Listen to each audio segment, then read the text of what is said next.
C'est bon, on est prêt ou pas les gars? Alors, nous allons découvrir les 7 livres qui ont changé ma vie. Je vais vous faire découvrir le premier. Restez bien jusqu'à la fin.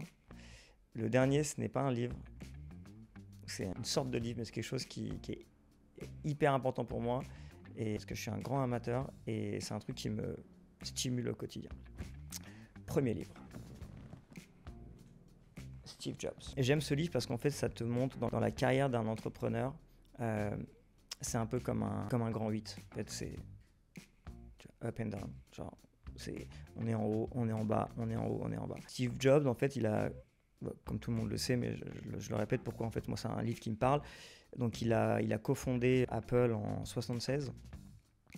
Et il a recruté donc une équipe, un directeur général, etc., etc. Et en 85, si je ne me trompe pas, en 85, il s'est fait virer de sa propre entreprise par quelqu'un qu'il avait lui-même recruté. C'est pour ça que même quand on monte une boîte, c'est toujours important de savoir avec qui on s'entoure, même quand on lève des fonds, de savoir qu'on peut se faire diluer, donc du coup d'avoir moins de parts et moins de pouvoir. Et pour moi, c'était un vrai red flag, dans le sens où maintenant, c'est vrai que tout ce que je crée, j'essaie toujours de voir qui est dans mon entourage, qui je fais rentrer en guillemets dans la bergerie, surtout quand c'est une boîte que je vais potentiellement fonder, cofonder. Après, si je suis que partenaire, c'est différent. Et donc, il crée cette boîte, donc il crée Apple en 76, il se fait virer en 85. Pourquoi? Parce que deux des ordinateurs qu'il avait co-créés, donc qui étaient le Macintosh et le modèle Lisa de mémoire, et en fait n'ont pas du tout fonctionné. Donc les ventes n'étaient pas du tout au rendez-vous, il se fait virer sa propre boîte. Et il part faire son chemin, et 12 ans plus tard, il revient chez Apple. Il revient chez Apple, et parce qu'en fait Apple était au bord de la faillite, et c'est là qu'il crée donc le fameux logiciel macOS. Et donc c'est là où il fait l'iPad, l'iMac, l'iPhone, et puis tout ce qu'on connaît, et puis tout ce qu'aujourd'hui on utilise encore plus de 20 ans plus tard. Donc c'est vrai que c'est un livre qui me parle énormément. Et puis même, ouais, je vais pas décrire ce livre de A à Z, mais tout ce qu'il a fait même par rapport à Pixar, Disney et compagnie. Enfin, voilà, pour moi, c'est un livre qui est hyper complet. Et si j'ai un truc la morale pour moi de ce livre, mis à part tout le parcours exceptionnel qu'il a eu, la morale de ce livre, c'est vraiment genre dans la carrière d'un entrepreneur, comment on peut être au top à un moment, ne plus être dans votre boîte, redevenir au top. Et après, voilà, les aléas de la vie fait que lui est décédé malheureusement d'une maladie, donc c'est vrai que ça remet aussi pas mal en question. Mais voilà, en tout cas, pour moi, c'est un putain de livre. Voilà. Premier livre. Deuxième livre qui a changé ma vie. Bernard Arnault. Un génie à la française. Alors, Bernard Arnault, c'est un personnage très intéressant. Et ce que j'aime dans ce livre, en tout cas dans son histoire, mais c'est vrai que L'Ange Exterminateur, c'est un livre qui a été fait déjà il y a quelques années maintenant. Il date pas de l'année dernière. C'est un livre qui a plus d'une dizaine d'années de mémoire. Et ce qui fait très peu d'interventions, Bernard Arnault. Moi, je suis très à l'affût de ce qu'il fait. Et c'est vrai que c'est un livre que j'adore lire et relire. Ce que j'aime avec ce personnage-là, c'est qu'en fait, tu te rends compte que dans le business, tous les coups sont permis. Pour arriver là où il en est, il a fait plein de choses que potentiellement, je ne sais pas si moi j'aurais fait. Et c'est là où en fait on se rend compte qu'en tant qu'entrepreneur, et quand on a une vision de groupe et quand on a une vision de son entreprise, quasiment tous les coups sont permis. Et c'est vraiment, il faut avoir ce poids sur les épaules de faire des coups hauts, des coups bas, peu importe. C'est vraiment un livre que je conseille. Aujourd'hui, si je ne m'abuse, c'est l'homme le plus riche du monde, ou en tout cas parmi les trois hommes les plus riches du monde depuis quelques années maintenant. Et c'est assez incroyable. Donc vraiment, c'est un livre que j'adore lire pour se rappeler qu'il faut avoir vraiment cette capacité à se mettre beaucoup de monde à dos pour arriver à ses fins. Et ça, c'est le deuxième livre qui a changé ma vie. Pour une petite anecdote de Bernard Arnault, il y en a énormément, mais c'est vrai que faut savoir que quand il est rentré dans ce monde du luxe, pourquoi je vous dis qu'il a été prêt à tout selon moi, c'est que c'était un peu, il est rentré, il était totalement minoritaire. Et en fait, c'est vrai qu'il s'est allié entre guillemets avec les deux groupes qui possédaient en fait plusieurs entreprises.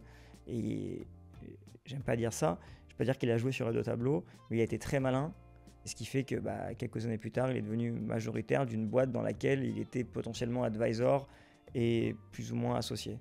Donc voilà, pour moi, je ne vais pas raconter, encore une fois, le but, c'est pas du tout de faire l'éloge d'un livre ou de forcer une vente.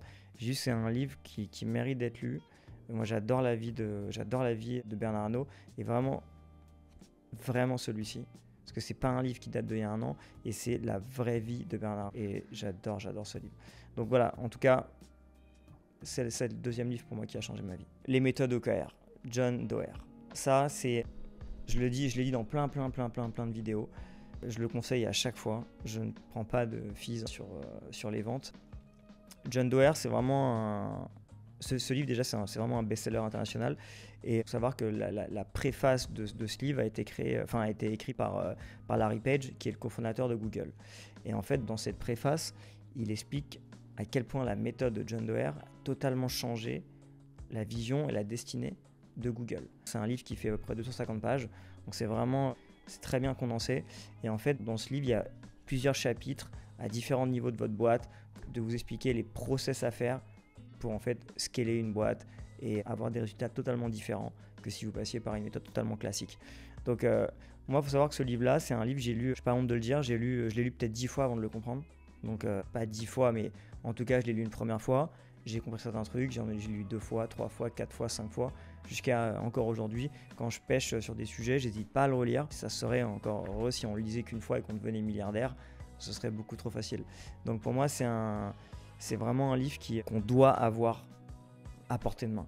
Peu importe, tout le temps, dans sa bibliothèque, dans son salon, dans son sac. C'est un livre que je me régale à lire tout le temps, parce que là, on est vraiment sur des process. On n'est pas sur l'histoire de quelqu'un, c'est pas une biographie, c'est pas une autobiographie, c'est pas un roman, c'est vraiment des méthodes à appliquer, peu importe le business que vous avez, pour scaler, développer votre business. C'est des méthodes que j'utilise dans n'importe laquelle de mes boîtes. Et ce qui est bien avec la méthode OKR, c'est que bien sûr que ça a aidé à des boîtes comme Google, mais je pense qu'à des boîtes beaucoup moins importantes, ça marche en fait, parce qu'avant d'arriver à Google ou avant d'arriver à une boîte telle que Google ou Apple ou n'importe laquelle, ou même Bono, ou même la fondation Gates, parce que c'est vrai qu'ils utilisent ces process-là, avant même d'arriver à ce niveau-là, il faut un début, tu vois.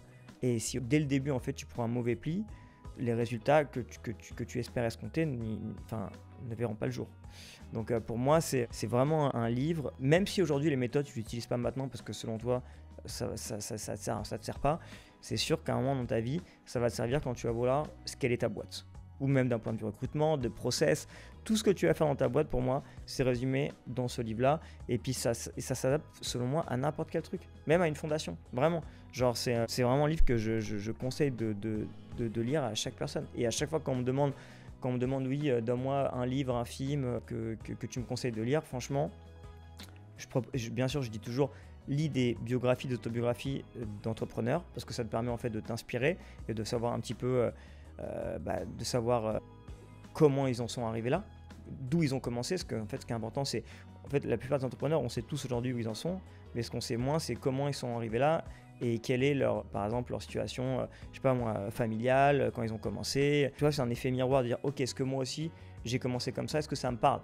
Et ça se trouve, tu vas lire un truc, tu te dis, ah ouais, moi aussi je viens de banlieue, moi aussi je viens d'une famille aisée. Mais en tout cas, dans la liste des livres que je parle, à chaque fois je parle de ce livre-là, et à n'importe quel niveau, que ce soit débutant ou pas, pour moi c'est un livre vraiment qui mérite d'être lu, et que je conseille à tous les entrepreneurs qui montent une boîte. Un livre qui me tient à cœur. Alors, c'est pas forcément ce livre-là, mais c'est ce type de livre-là. Ça, c'est comment contrôler son anxiété et ses crises de panique. Alors, l'anxiété, la panique, c'est un truc qui vient sur le tard, je pense. Moi, c'est quelque chose que je n'ai pas du tout connu plus jeune, et je l'ai connu vraiment sur le tard, d'avoir des espèces de petites crises d'angoisse ou d'avoir de l'anxiété. Et je pense que plus tu fais de choses dans ta vie, plus tu vois de choses et plus ça te rend anxieux, et potentiellement ça va te créer ce qu'on appelle des crises de panique. Moi, c'est un truc qui me tient à cœur, parce que c'est vrai que quand on a de l'anxiété ou qu'on a des crises de panique, on se sent parfois un peu seul. On ne sait pas à qui s'adresser, on se dit putain mais je deviens fou, est-ce qu'il faut aller voir un psy, etc., etc. Et parfois il s'avère qu'en fait non, c'est juste qu'on est surexposé, c'est juste qu'on a trop de travail. En fait, il y a un surplus de tout, tu vois. Genre problème familial, problème de santé ou problème dans ta vie privée, problème dans ta vie professionnelle, peu importe. Peu importe. En fait, l'anxiété aujourd'hui, elle n'a jamais été aussi présente dans les années là aujourd'hui comme on est dans les années 2000 qu'auparavant. Pourquoi ? Parce qu'aujourd'hui, on est tout le temps, voilà, on a énormément de tentations, on est connecté H24 sur nos ordinateurs et nos téléphones. Et il y a de plus en plus de gens anxieux, paniqués. On l'a vu même pendant le Covid, il n'y a jamais eu autant de gens anxieux. Moi, c'est un truc, l'anxiété, que j'ai développé, je pense, au fur et à mesure. Je ne vais pas appeler ça un burn-out, mais c'est un truc que j'ai développé. L'anxiété et la panique, à force de voyager, d'avoir beaucoup de pression dans ma vie professionnelle, de pas beaucoup me reposer. Et en fait, j'ai lu énormément de choses, dont ce livre-là. Ce que j'aime dans ce livre-là, il y en a plusieurs.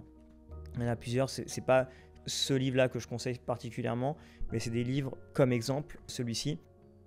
Là, par exemple, celui-là, il te montre en 4 étapes comment contrôler n'importe quelle crise d'angoisse ou d'anxiété. Peu importe la situation, que tu sois claustrophobe, que tu sois dans un avion, que tu sois fatigué, que tu aies un petit coup de mou, que tu fasses une crise de panique. On t'explique en fait qu'une crise de panique, c'est rien, tu vas pas mourir, personne n'est jamais mort d'une crise de panique, mais comment la dompter ? C'est surtout ça. Et ce qui est important dans une crise de panique, c'est jamais de fuir, c'est de dompter cette crise de panique. Et l'anxiété, c'est pareil. C'est de l'accepter, de se dire, ok, je suis anxieux, j'ai des crises de panique, tranquille. C'est rien, je vais la dompter, je vais la contrôler, c'est à l'intérieur de moi. Et en fait, ce que j'aime dans ce livre-là, c'est on te dit même de nommer en fait, tu vois, de nommer en fait cette anxiété ou cette panique comme une personne. De se dire, ok, c'est quelqu'un qui vit en moi, qui cohabite en moi, qui apparaît de temps en temps, et comment je la dompte. Et en fait, ce que j'aime avec ce type de livre-là, surtout celui-ci, c'est qu'ils te disent, ok, n'essaie pas de le pousser vers la porte. N'essaie pas de le pousser vers la porte. C'est comme quand tu as quelqu'un dans ta vie et tu veux le pousser, tu es sûr qu'il va vouloir revenir. Au contraire, il dit non, reste, viens, assis-toi à côté de moi. Et en fait, c'est vraiment cet aspect-là. Et moi, ça m'a vraiment aidé. Parce qu'en fait, ces 4 étapes marchent vraiment bien. On parle de sophrologie, donc l'exercice de respiration, de te dire, ok, quand tu es vraiment stressé ou que tu fais une crise de panique, comment faire pour respirer et s'apaiser, sans forcément prendre de médicaments et compagnie. Donc c'est un livre vraiment que je conseille. Donc moi je suis pas psychologue, je suis pas de la psychologie, c'est vraiment une expérience personnelle parce que c'est vrai que je vis aujourd'hui avec de l'anxiété et de la panique. Et c'est pas mal, au contraire, c'est ce qui te permet de te tenir en vie de ce qu'on dit en fait sur l'anxiété. Si aujourd'hui tu as des craintes, c'est ce qui te permet de te tenir en vie. Donc il ne faut pas le voir comme quelque chose de mauvais. Donc si c'est un sujet qui vous parle, et je sais que ça touche de plus en plus de gens parce que les gens me le disent même dans la rue, genre parfois comment tu gères ton anxiété, comment tu gères ton stress, parce que là on parle d'anxiété, mais le stress c'est de l'anxiété et du stress, et le stress c'est de l'anxiété. Si ça vous intéresse que je fasse une vidéo beaucoup plus complète sur ce type de sujet, n'hésitez pas à le dire en commentaire. Voici pour ce livre-là. Mon héros, Iron Man, Elon Musk. Pourquoi je dis Iron Man ? Pour la petite histoire, il faut savoir que Elon Musk, pour ceux qui ne le savent pas, pour la plupart des gens qui ont vu le film, dans Iron Man 2, on voit apparaître Elon Musk dans le film Marvel. Et en fait, il faut savoir que Iron Man a été inspiré de la vie d'Elon Musk. Et c'est vrai quand on le voit, les fusées dans l'espace, les moteurs à propulsion qui atterrissent, homme multimilliardaire, personnage très clivant, on aime ou on n'aime pas. Mais pour moi, un génie, un visionnaire, je pense qu'il y en a un tous les 100 ans. Est-ce que je mettrais Jeff Bezos et Bernard Arnault comme visionnaire et génie ? Non. Par contre, je les mettrais dans les meilleurs entrepreneurs sur Terre. Elon Musk, je le mettrais vraiment dans la case génie, à la même échelle potentiellement qu'Einstein, différent, mais je le mettrais dans cette case-là. Mais je ne mettrais pas Bernard Arnault et Jeff Bezos, malgré que je les mets vraiment dans les meilleurs entrepreneurs sur cette Terre. Elon Musk, personne à part. Je pense que dans ce siècle, on se rappellera de cet homme-là pour plein de choses différentes. Donc, je pense qu'il a une vision. Je suis sûr qu'il a utilisé les méthodes OKR, enfin, en tout cas une partie, parce qu'en fait, il a une vision des 20-30 dernières années où tout ce qu'il a imaginé il y a 20-30 ans, il l'a mis en place 20-30 ans plus tard. C'est un génie incompris, c'est un mec où tout le monde se foutait de sa gueule parce que c'est vrai que c'est quelqu'un qui vient pas du tout d'un milieu aisé. Et c'est vrai que quand on voit que c'est grâce à lui que les États-Unis potentiellement ont renvoyé des fusées sur la Lune, parce que c'est vrai que c'était pas du tout rentable, ça coûtait beaucoup trop cher, et il a créé un process pour parler que de ce projet-là, mais ce process en fait qu'une fusée coûte 10 fois moins cher que la NASA, de créer une fusée qui permet de décoller et de réatterrir au même endroit. Enfin, c'est du jamais vu. Ce qu'il a fait, c'est absolument exceptionnel. Puis sans compter toutes les autres boîtes, bien entendu, comme Tesla, et qui a révolutionné. Aujourd'hui, les voitures électriques, plein de gens ont essayé. Aujourd'hui, il a un tel niveau sur Tesla. Enfin, tout ce qu'il fait pour moi se transforme en or. Et on le voit même des boîtes qu'il a montées, qu'il a même laissé gratuit à des gouvernements, au gouvernement américain, comme le fameux tube qui permet en fait de traverser le pays en quelques minutes de la côte est à la côte ouest. Il a créé cette boîte, il l'a donnée gratuitement au gouvernement américain pour justement développer cette entreprise. Il faut savoir qu'ils ne l'ont jamais développée. Ils ne l'ont jamais développée pour la simple et bonne raison que, qu'on le veuille ou non, tu as une équipe, mais si derrière tu n'as pas un fondeur et un visionnaire, c'est ce qui change vraiment, vraiment tout dans une structure, dans une boîte. Et pour moi, c'est quasiment mon top. C'est mon top livre. Littéralement, c'est mon top livre. Et surtout, l'histoire, d'où il vient. Voilà. On aime ou on n'aime pas. Pour moi, c'est vraiment le livre numéro 1. Alors, c'est pas dans l'ordre, il en reste encore 2. C'est pas du tout dans l'ordre, mais pour moi, c'est vraiment, vraiment genre le livre qui m'inspire au quotidien. Et c'est vrai que maintenant, moi, je lis énormément. Enfin, mis à part ce livre-là, c'est vrai que je regarde énormément de vidéos. Et même si c'est redondant, parce qu'au final, on parle de 3-4 boîtes qu'il a montées, même si c'est les 3 plus grosses boîtes au monde. Même si c'est redondant, j'adore en fait voir les différents angles racontés par différentes personnes. En fait, on en apprend à chaque fois. Et puis voilà, à lire. Alors, L'éloge de la fuite, Henri Laborie.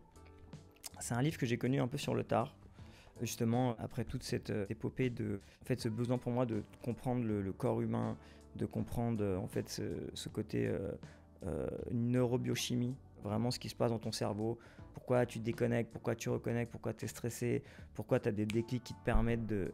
En fait, j'ai vraiment voulu comprendre ça et j'avais été voir un médecin. Et parce qu'en fait, justement, j'avais vraiment la tête pleine et je disais, mais qu'est-ce que je devrais faire, un truc, machin, nan. Et c'est comme ça que j'ai commencé à lire tous ces livres-là. Et c'est un médecin français, sans le citer, qui a suivi énormément de gens, d'entrepreneurs très connus, sans les citer. Et en fait, il m'a vraiment conseillé ce livre-là, L'éloge de la fuite. Ça, c'est un livre, c'est pareil, autant il est tout petit, hein, c'est un format livre de poche. Peut-être pas livre de poche, mais en tout cas 170 pages, mais c'est vraiment un tout petit format. Ce livre, je l'ai vraiment lu 40 fois. C'est impossible de le comprendre au début. Pourtant, je lis beaucoup.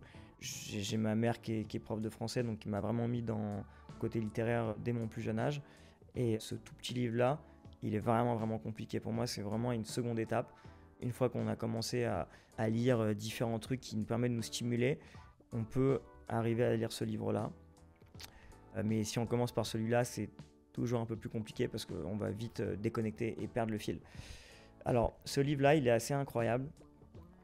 Il analyse tous les fondamentaux de la vie, à savoir l'amour, la mort, la vie, le travail, tout ce qui te permet en fait d'avoir cette sensation de stress, d'anxiété, de savoir, de pas comprendre ce que ton cerveau, tu vois, ton cerveau se perd un petit peu. Des fois, tu es tout seul chez toi et tu vois, tu sais pas pourquoi tu es là, ou tu vois, genre en fait plein de trucs. Et en fait, ce tout petit livre là est hyper complet parce que c'est vraiment les fondamentaux de la vie, vraiment tout ce qu'on se pose comme question. Et ce que j'aime dans ce livre, c'est il te montre à quel point l'humain adore fuir les situations. Et c'est vraiment ça la morale de ce livre là, c'est vraiment on est processé pour fuir une situation. Quand ça va bien, quand ça va mal, on est processé pour fuir une situation. Genre, vraiment, c'est notre cerveau, il est fait comme ça. Et dans ce livre-là, vraiment, on analyse tout justement les comportements par rapport à ces aspects-là. Donc c'est vraiment c'est vraiment un livre pardon, que je conseille de lire. Peut-être pas au début, mais en tout cas à un moment dans votre vie, quand vous avez déjà lu pas mal de livres et que vous êtes familier à la lecture, lisez ce livre-là dans un second temps. Alors, un autre livre que j'ai pas sur moi, c'est L'Alchimiste. Alors ça peut paraître un peu bateau, L'Alchimiste, parce que je crois que si je ne m'abuse, c'est le livre le plus vendu dans le monde et je crois que c'est le livre qui a été le plus traduit dans le monde. L'Alchimiste, c'est un livre assez incroyable et qui est extrêmement facile à lire. Ça pourrait être un livre d'enfant et c'est pas un roman, c'est une histoire. J'aime vraiment ce livre-là. Et en fait, ça te montre à quel point il faut aller au bout de ses rêves. Peu importe ce qu'on fait, il faut aller au bout de ses rêves, sans remords, sans regrets, en fait, il faut y aller. Et en fait, ce livre-là te permet en fait de découvrir en fait ce que tu as vraiment envie dans ta vie. Et j'adore ce truc-là, ça te permet de relativiser énormément. Quand tu vas prendre une décision, tu penses que tu vas prendre une décision, que ça va être la fin de ta vie. Et moi, c'est un livre qui m'a vachement aidé et c'est un livre que je continue à lire. Donc c'est vrai que quand on parle des différents livres à lire, c'est quelque chose qu'on réentend souvent. Mais vraiment, pour ceux qui ne l'ont pas lu, lisez-le. C'est limite le premier livre à lire parce que c'est vraiment le plus simple. C'est un livre de poche pour le coup et c'est quelque chose qui vous éveille. C'est pas un truc qui est prise de tête. C'est pas un truc. C'est vraiment quelque chose qui permet à l'être humain de comprendre pourquoi c'est important de réaliser ses rêves. Même si personne n'y croit, même si non, il faut aller au bout de ce qu'on veut dans la vie pour justement ne pas avoir de regrets. Quand on veut quelque chose, même si le monde est contre nous, il faut vraiment se donner les moyens pour aller au bout de ses rêves. Et ce livre-là est assez exceptionnel. Je ne l'ai pas sur moi. En fait, c'est un livre que j'ai acheté peut-être en 50 exemplaires. Et à chaque fois, je le donne à des gens qui n'ont pas forcément lu. Et du coup, je me retrouve sans livre. Dernier. Alors, c'est pas un livre, mais pour moi, je le prends comme tel. C'est un peu gros. Le Scrabble. Ça, c'est un livre de poche. Le Scrabble. Alors, tout le monde connaît le Scrabble, pas beaucoup de gens y jouent. Alors, le Scrabble, pour moi, c'est un exercice assez exceptionnel. Il y a le livre, il y a le dictionnaire du Scrabble. Et en fait, ça te permet de... C'est un peu un truc de geek. Moi, j'adore jouer à ça parce qu'en fait, ça me permet vraiment de me déconnecter. Je peux être avec 20 personnes. Et si j'ai envie de me déconnecter, je prends un pote ou une copine à moi, je me mets sur le côté et on joue au Scrabble. Et là, pendant une demi-heure, 3/4 d'heure, je suis totalement ailleurs. Il peut se passer n'importe quoi autour de moi, je suis focus sur ça. Et en fait, ce que j'aime avec ça, c'est que le Scrabble, c'est pas des phrases, c'est de la culture générale, mais en fait, ça te permet d'avoir un vocabulaire et utiliser des mots que jamais tu n'utiliserais dans la vie de tous les jours. C'est impossible. Et en fait, ça te permet vraiment d'avoir ce vocabulaire. Parce qu'il faut savoir qu'en France, en tout cas moi je parle de Scrabble français, il faut savoir qu'en France on a un vocabulaire qui est énorme. Et on utilise en réalité, je sais plus, je vais pas dire de conneries, mais je peux regarder sur internet, mais je crois que on n'utilise que 100 ou 1000 mots. Je sais plus c'est quoi ce qui est dit, mais il y a des études qui ont été faites. Et apparemment on utilise toujours les mêmes mots. Donc en fait on est un peu dans une zone de confort. Et le Scrabble, quand tu joues au Scrabble et quand tu commences à lire le dictionnaire du Scrabble, donc je dis pas que c'est un truc qu'il faut lire tous les jours, mais je dis que simplement ça te permet c'est un peu une jouissance personnelle et ça te permet d'avoir justement ce vocabulaire qui te permet de sortir un peu du lot quand tu es à un dîner ou dans un rendez-vous, d'envoyer 2-3 mots comme ça. C'est assez intéressant. Donc le Scrabble, c'est pas un livre, il y a un dictionnaire. D'ailleurs, quand vous jouez avec quelqu'un, j'ai un conseil à vous donner, utilisez tout le temps une tierce personne qui a le dictionnaire du Scrabble parce qu'on a une facilité à inventer des mots et comme l'autre n'a pas forcément la possibilité de le voir, moi le premier, j'ai déjà inventé des mots. J'avais joué avec une copine à moi, j'avais inventé un mot, c'était un mot qui était genre 20 ou 30 points, totalement je l'avais inventé, c'était genre Kawe, K-A-W-E, et pendant tout le long du jeu, vraiment je lui ai fait croire qu'en fait ça voulait dire que quand t'as Kawe c'est que vraiment t'avais chaud quoi, tu vois. Et en fait après on s'est amusé de ça parce que bien sûr après c'était, mais je sais pas, genre même moi je me suis persuadé de ça, tu vois. Et en fait après genre le lendemain ou 2 jours après pour le coup c'est vraiment chaud à Paris et elle m'a appelé, elle m'a dit il fait chaos dehors. J'étais mort de rire. Donc on a facilité en fait à inventer des mots, donc faut pas être... Bah, j'ai gagné, mais j'ai gagné en trichant du coup. Ouais, là, c'est un peu comme Bernard Arnault, tous les coups sont permis. Mais non, non, du coup, voilà. Et donc c'est pour ça le Scrabble, c'est un truc qui me parle, c'est un truc qui permet d'avoir de la culture générale, d'avoir du vocabulaire, c'est un truc que je conseille à tout le monde. Puis c'est des anciens jeux et c'est vrai que maintenant on est tous sur nos téléphones et ça permet vraiment de déconnecter. Et c'est un des rares jeux avec, je sais pas moi, les dames, les échecs ou encore des jeux de société comme le Monopoly qui te permet un peu de déconnecter et de revenir dans un truc un peu enfantin, mais pour le coup, qui te permet. Là, c'est vraiment des livres qui me parlent dans ma vie professionnelle, dans ma vie privée. Je sais pas si je lirais forcément ça. C'est vrai que si j'ai un conseil à donner pour les gens qui se disent qu'ils n'ont pas le temps de lire, c'est comme en fait les gens qui te disent j'ai pas le temps d'aller à la salle de sport, j'ai pas le temps de voir telle personne. En fait, c'est une question de priorité dans la vie. En fait, c'est vrai qu'on est que 24 heures dans une journée, on n'a pas le temps de tout faire. Et je pense qu'il faut s'accorder des moments. Aller au sport, moi je sais que c'est une routine, mais c'est même pas physique, c'est mental. On a tous une heure dans la journée pour aller au sport, donc, ou au moins une heure 3 fois par semaine. Un livre, on a tous du temps de le lire quand on va se dormir le soir. Tu prends 9 téléphones sur 10, je pense que 9 téléphones sur 10, ils ont une heure où ils scrollent avant de dormir. Donc au lieu de scroller, tu lis ton livre. Je te dis pas que je le fais forcément, mais en tout cas, tu peux trouver le temps de lire un livre. Donc c'est juste s'accorder des moments, et puis, ou même quand on est en vacances, quand on prend un break, on a toujours un moment de lire un livre. Voilà. Voilà, je vous ai fait découvrir les 7 livres qui ont changé ma vie entrepreneuriale. J'espère que ça vous parlera. Je vous conseille vraiment de les lire. Prenez le temps. On a toujours la bonne excuse de ne pas avoir le temps. Mais vraiment, prenez quelques heures par mois pour lire ces livres et je vous assure que ça va changer votre vie. Je n'ai aucun intérêt. C'est vraiment purement éducatif. Lisez ces livres.